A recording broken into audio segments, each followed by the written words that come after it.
The notification lit up Clara's phone screen, bringing a silly smile to her face that she couldn't suppress. It was yet another message from Rowan, the fascinating woman she had met in an online group of readers passionate about classics and contemporary romances. Their conversation had started with book recommendations, but quickly evolved into something much more personal. Rowan's message notifications were the highlight of Clara's day. The sound of her laughter during voice calls made Clara forget about her problems and tight work deadlines. "Okay, here we go," Clara typed, lightly biting her lip in anticipation. "I need to know, are you team tea or team coffee?" Rowan's reply came in seconds. "Team tea, for sure. But I'll take coffee if it's an emergency." Clara laughed to herself, typing quickly, "You just lost me. I'm a true coffee devotee." Rowan's response was instant. "Well, nobody's perfect." Clara laughed even harder. Despite being a trivial conversation, every message seemed to build an invisible bridge between them. Over time, the messages became more frequent and longer. There were conversations that started at 9 in the evening, and by the time Clara checked the clock, it was already past midnight. Rowan's voice was comforting, with a slight huskiness that made Clara imagine how it would be to hear that voice in person. One night, after a long chat about favorite shows and underrated authors, Rowan sent an unexpected message. "Have you noticed how well we get along?" Clara felt a warm flush rise to her cheeks. She hesitated for a moment before replying yes. "It's kind of scary, right? Like we've known each other for years." This time, Rowan sent a voice message, her tone soft and calm. "It's scary, but in a good way." Clara gripped her phone tightly, feeling a smile spread across her face. It was strange how someone she had never met in person could make her feel so safe. A few days later, as Clara was finishing up a report at work, her phone buzzed with another message from Rowan. "I need to confess something." Clara's heart raced. It wasn't typical for Rowan to start a conversation like that. She immediately dropped everything and replied, "What is it?" Rowan took longer than usual to respond. "I'm not very good with in-person meetings." Clara frowned, puzzled. "Did you already know I was going to ask to see you?" "Yes," Rowan replied, with a nervous laughter emoji. "I think you can tell when someone's gearing up for it." Clara took a deep breath before typing. "I know it's soon, but I really want to meet you. It doesn't have to be anything grand. Just coffee, a walk. No pressure." The typing indicator appeared, but the response was slow to come. "Are you sure?" Clara hesitated for a moment before replying, "I am. You're not just someone I talk to. It feels like you're part of my day. Part of me." There was a digital silence before Rowan sent a brief, "Okay, let's do this." Clara let out a breath of relief, mixed with excitement. They set the meeting for the following weekend, at an open-air cafe Clara adored. The night before the meeting, Clara lay in bed, staring at the ceiling. Her heart was torn between anxiety and joy. After weeks of conversations and laughter, she would finally see Rowan in person. She picked up her phone and sent one last message before falling asleep. "It doesn't have to be perfect. It just has to be real." Rowan replied just a few seconds later, "It already is." Clara smiled as she read it and closed her eyes, feeling more alive than ever. On the morning of the meeting, Rowan Sinclair sat in front of the mirror, her trembling hands resting on her lap. The room was silent, except for the soft hum of the fan. Even with the sunlight streaming in through the window, Rowan felt a nervous flutter in her stomach that was hard to ignore. She applied a wine-colored lipstick and adjusted her hair, but her eyes couldn't stop staring at the reflection that showed not only her face, but also the wheelchair she was sitting in. "Will this change anything?" she whispered to herself. For weeks, she had postponed the topic with Clara, not because she thought Clara was shallow or unkind, but because Rowan knew how the world worked. Some people thought that a smile and a quick "I don't mind" were enough to make everything okay. But in practice, things were different. What if Clara didn't know how to handle it? What if, during that meeting, the beautiful connection they had built shattered into 1,000 pieces? Rowan ran her hand over the armrest of the chair, a kind of ritual when she was nervous. The conversation with the physical therapist, the fear of stairs, the unmet expectations, it all came rushing back. Maybe I should cancel, she muttered, picking up her phone. The cursor blinked on the screen, waiting for a decision. Meanwhile, at the cafe where they had planned to meet, Clara was already seated, looking at the entrance with an eager smile. She had arrived early, far too early. In fact, such was her excitement. Clara's phone buzzed with a message from Rowan. I don't know if I can do this. Clara's smile faded for a moment. She felt a pang in her chest as she read those words, but instead of panicking, she took a deep breath and calmly replied, Why? Rowan took a while to respond. Because there's something I haven't told you. Clara frowned and typed. Rowan, it's okay. No matter what it is. I just want to see you. Rowan's response was quick. You say that now. Clara realized that this conversation couldn't continue over messages. She needed Rowan to feel that she was safe, no matter what was worrying her. Clara typed one last message. Listen, I didn't fall for how you look or for some idea of who you should be. I fell for the way you think, your laughter, and your way of seeing the world. Come. If it feels strange, we'll leave together. But please give me the chance to really know you. Rowan stared at the message, reading and rereading the words with tears threatening to form. She closed her eyes for a moment, took a deep breath, and murmured to herself. It's time. She grabbed her bag, passed through the front door, and rolled down the ramp slowly. With each turn of the wheels, her heart beat faster. The path to the cafe felt like the longest of her life, but something in Clara's last messages made Rowan feel brave. When Rowan reached the corner of the cafe, she saw Clara sitting at the table by the window. Clara was looking at her phone, probably checking for messages, and then she lifted her gaze toward the entrance, as if she had sensed Rowan's presence. Rowan paused for a second. Now what? But before she could think of backing out, Clara saw her. Clara's eyes lit up. There was no surprise, no pity. Just the same genuine smile as always. Rowan held her breath and moved forward. Clara stood up immediately and took a step forward, her smile wide and her gaze filled with a mixture of nerves and happiness. Hi. Hi, Rowan replied, her voice a little shaky. Clara glanced briefly at the wheelchair, but her eyes quickly returned to Rowan's face, and her smile grew even bigger. You're even more beautiful in person. Rowan let out a nervous laugh, feeling a weight lift from her shoulders. Aren't you going to ask about this? Clara shook her head. Only if you want to talk about it. Rowan blinked, surprised at Clara's ease. You're really okay with this? Clara stepped closer and gently took Rowan's hand. I was only worried that you wouldn't come. Rowan felt her eyes well up, but this time, it was for a good reason. She took a deep breath and smiled. Thank you for not giving up on me. I never would, Clara replied. They sat down and little by little, Rowan began to relax. The conversation flowed as always, full of sarcastic comments and quiet laughter. Rowan could still feel the curious glances from some people at the cafe, but next to Clara, it didn't seem to matter. After a while, Clara looked at Rowan with a tender expression. You know this is just the beginning, right? Rowan tilted her head, smiling. The beginning of what? Clara held her hand more firmly. Of something we don't have to hide from or be afraid of. Rowan felt her heart race, but this time it wasn't fear. It was hope. The cafe had grown busier by now, but for Clara and Rowan, it felt as though the world around them had dissolved. Their conversation flowed effortlessly, full of laughter and brief glances. Rowan's initial shyness had melted away with each word and smile from Clara.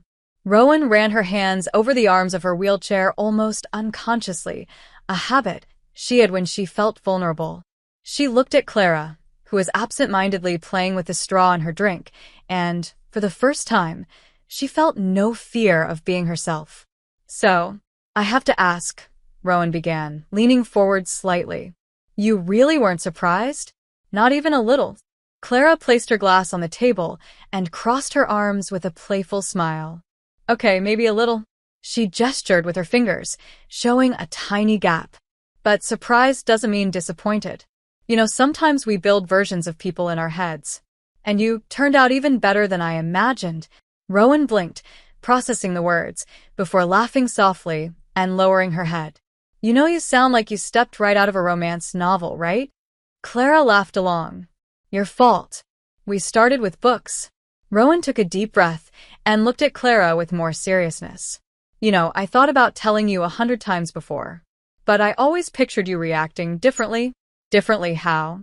Clara asked, curious. With pity, Rowan confessed, her voice a little quieter. I hate that look of, oh, how sad. Like my whole life is a tragedy. Clara frowned. I never thought that. Actually, I'm impressed with everything you are. She paused before adding, and if anyone looks at you with pity, they're the ones missing out. Rowan stayed quiet for a moment before murmuring, You're really something rare, you know? Clara smiled, her gaze steady. Maybe. But I think I've found someone who can keep up.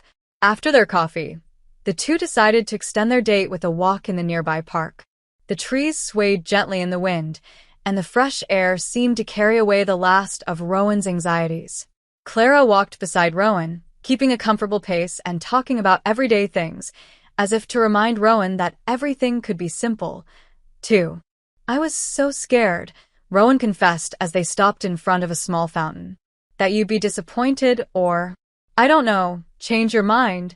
Clara sat on the edge of the fountain and looked at Rowan with affection. Rowan, listen to me. I'm not here because of an illusion. I'm here because I want to be, even with everything? Rowan asked, gesturing briefly toward the wheelchair. Clara moved closer and gently took her hand. You're not your chair, Rowan. It's part of your life, but it's not what defines you. Rowan felt her chest tighten at the intensity of those words. She had never heard anyone say that so simply and sincerely. Without realizing it, her eyes filled with tears. You're dangerous, Rowan joked, trying to ease the emotion of the moment. How can someone be so amazing? Clara let out a soft laugh. I'm just someone lucky enough to have found you. The silence between them wasn't awkward now, but filled with a sweet expectation. Clara stood up and stopped in front of Rowan, looking at her with a soft smile. If this were one of those cheesy movies we criticized, what would happen now? Clara asked, tilting her head with a playful look. Rowan bit her lip, laughing. The protagonist would kiss the girl, of course. Clara took a step closer, bending down slightly until their faces were close. Then, should we be a little cliché? Rowan didn't need to answer. She leaned in, and when their lips met, it was as if the whole world disappeared. The kiss was slow, delicate, but full of emotion. The tension of the past weeks dissolved right there, in a simple and perfect moment. When they pulled apart, Rowan was smiling in a way Clara had never seen before, a smile without any shadow of doubt or fear. You know there's no going back now, right? Rowan said, still smiling. Clara held her hand firmly. Good. Because I don't want to go back. As the sun began to set and the park lights flickered on, Clara and Rowan walked forward, side by side. The first barrier had been broken, and the path ahead felt lighter. Not because it would be easy, but because they knew they could count on each other. Clara and Rowan were closer than ever.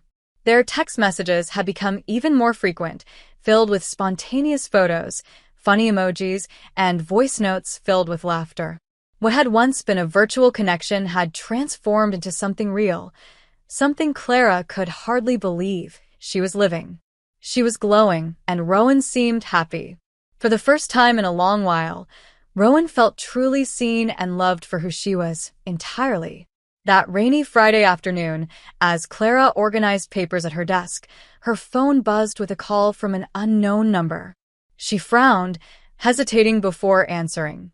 Hello's, Clara Hayes. The male voice was deep and direct, with no hint of friendliness. Yes, this is she. Who's calling? This is Evan Sinclair. I'm Rowan's brother. Clara straightened immediately. She knew Rowan had a brother, but he had never been mentioned in detail. Rowan seemed to avoid talking about her family. I need to talk to you about my sister, he continued, without preamble. You're dating her, right? Clara took a deep breath. We are. Then you need to understand something. Evan's voice was sharp, almost cruel. Her life is already complicated enough. She doesn't need someone coming into her life suddenly and then disappearing when things get hard. Clara's heart began to race. I'm not going anywhere. Everyone says that in the beginning, he replied without hesitation. But do you even know what Rowan's been through? Do you know how many times she trusted someone who didn't stay? People like you show up with promises and leave when they realize that loving someone like her takes more. Clara gripped her phone so tightly her fingers went numb. Evan's coldness infuriated her. I'm not those people. I hope you're not, he said. Because if you are, you'll destroy her. The call ended before Clara could say anything else.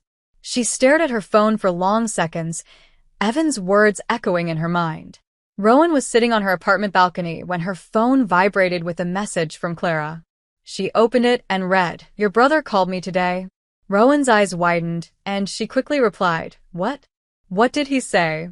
Clara's fingers trembled as she typed, "Awful things. He said I'm going to let you down. That I can't handle your life." Rowan was silent for a moment before sending, "Clara, I'm so sorry. He shouldn't have done that. Is he right?" Clara replied, feeling a knot form in her chest. Rowan took a deep breath before responding, "No, he's not. But he's seen too many people leave when things got hard. And in his twisted way, he thinks he's protecting me." A tear slid down Clara's cheek. "I'm not like that, Rowan." "I know," Rowan wrote back. "But this is something we'll have to face." The next day, Clara decided she couldn't let Evan's words eat away at her confidence. She went to Rowan's apartment and knocked harder than she intended. Rowan opened the door quickly, still in sweatpants with her hair loose. There was concern in her eyes. "Clara," Rowan began, but Clara didn't let her finish. "I'm not leaving," Clara said firmly. "I don't care what your brother thinks. I'm here because I want to be. I knew it wouldn't be easy. I'm not scared." Rowan felt her throat tighten. She stepped forward and gently took Clara's hand, intertwining their fingers carefully. "I believe you." Clara exhaled a breath of relief and smiled. "Then let's stop listening to the world and focus on what matters." Rowan nodded before pulling Clara into a tight hug. They stayed that way for a long time, in silence, just feeling each other's warmth. A few days later, Rowan decided she couldn't leave things unresolved. She went to Evan's house, determined to break the cycle of fear and toxic protection. When he opened the door, his expression of surprise was quickly replaced with a wary look. "You had no right to call Clara," Rowan said directly. "I was trying to protect you," Evan replied defensively. "I know. But it's not your place to decide who can or can't be part of my life," Rowan said with a firm but calm tone. "I don't need protection from something that finally makes me happy." Evan was silent, his expression gradually softening. "I just don't want to see you hurt again." "Neither do I," Rowan replied, licking her lips nervously. "But I'm not going to hurt myself by hiding." "And Clara? She's not like the others." After a long pause, Evan sighed and nodded. "Okay, I'll trust you." Later that night, Clara and Rowan sat on the balcony, watching the city lights. Clara turned and kissed Rowan softly on the cheek before murmuring, "I told you. I'm not going anywhere." Rowan smiled, feeling the weight of the past few weeks lift. "I know. And I love you for that." Clara laughed quietly and squeezed Rowan's hand tightly. "Well, I hope you really do, because I love you too." Under the starry sky, their challenges felt far away. They knew the road ahead wouldn't always be easy, but the one thing they were certain of was that they would face it all together. The following weeks were a whirlwind of emotions, but Clara and Rowan managed to find their balance. The incident with Evan seemed to have strengthened their relationship even more, showing them both that despite the challenges, what they had was real and worth fighting for. That Sunday afternoon, Clara appeared at Rowan's apartment door with a smile on her face and an envelope in her hands. Rowan, who had been busy organizing books on her shelf, greeted her with a curious look. "What's that?" Rowan asked, pointing to the envelope as she adjusted her glasses. "Do you trust me?" Clara asked, raising an eyebrow. Rowan crossed her arms and gave a sideways smile. "If I said no, would you stop being mysterious?" "No," Clara replied, laughing. "Now open it." Rowan took the envelope and carefully opened it. Inside were 2 tickets to a literary retreat in a nearby town. Rowan remained silent for a moment, her eyes scanning the paper. "You want me to come with you?" Rowan asked, her voice filled with surprise and a touch of vulnerability. "I want to do something special with you," Clara said, taking Rowan's hands. "No distractions. Just us, with books, coffee, and all the time in the world to be ourselves." Rowan felt warmth rise in her chest, and her smile grew. "I've never done anything like this before." "Then it's time to start," Clara said, leaning in for a soft kiss. The trip was a mix of serenity and excitement. The small town where the retreat took place was charming, with cobblestone streets and bookstores on every corner. They spent their days exploring, discussing their favorite authors, and laughing at silly jokes. On the last night of the retreat, as they sat in the garden illuminated by string lights, Clara took Rowan's hand and looked directly into her eyes. "You know, when we first started talking, I had no idea where this was going," Clara said, her voice soft and full of emotion. "But now, I can't imagine my life without you." Rowan felt her eyes fill with tears. "I was so scared of all this at the beginning. Afraid of scaring you away. Afraid I wouldn't be enough." Clara shook her head. "You were never not enough, Rowan. You're everything I needed."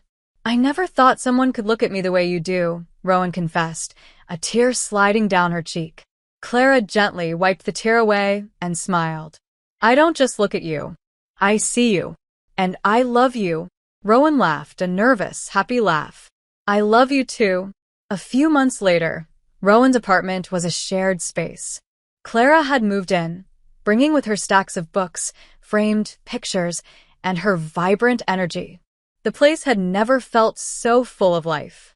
Evan, who had once been an obstacle, now made occasional visits, bringing gifts as an excuse to see his sister happy.